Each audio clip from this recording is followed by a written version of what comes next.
പൊറോട്ട അടിക്കാം, ഫ്രീസർ, ദോശ ചൂടാം, ചപ്പാത്തി ഉണ്ടാക്കാം, wash basin, cash tray, ശേഷം കറി ഉണ്ടാക്കാം. നമ്മുടെ ബെയിൻ മേരി സെറ്റപ്പ്. ഇത്രയും സാധനമാണ് ഈ ഒരു വണ്ടിക്കകത്ത്. വണ്ടിയുടെ വാട്ടർ ടാങ്കിനകത്തുണ്ട് കേട്ടോ, അകത്തുണ്ട്.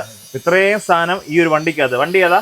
വണ്ടി ഇൻട്രയ്ക്കകത്താണ് ഇത്രയും സെറ്റപ്പ് നമ്മൾ ചെയ്തിരിക്കുന്നത്. നോർമലി ഇൻട്രയുടെ സൈസ് എത്ര വരുന്നത്?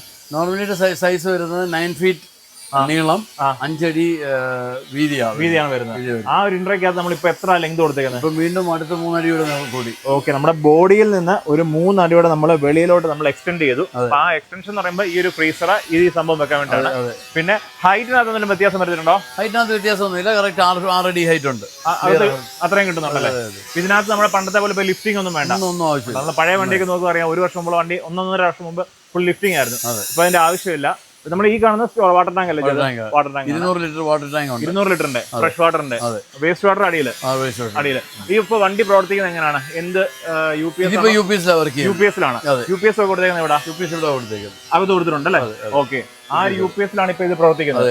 ഓക്കെ, പിന്നെ മറ്റേ ഇതിന്റെ നമ്മുടെ ഗ്യാസ് കാര്യങ്ങളെല്ലാം അങ്ങേപ്പുറത്ത് വെളിയിൽ നിന്ന് കണക്ട് ചെയ്യാം. ഓക്കെ, അപ്പൊ ഇതാണ് വണ്ടിക്ക് അകത്തെ കാര്യങ്ങള്. ഇത് എങ്ങോട്ടുള്ള വണ്ടി?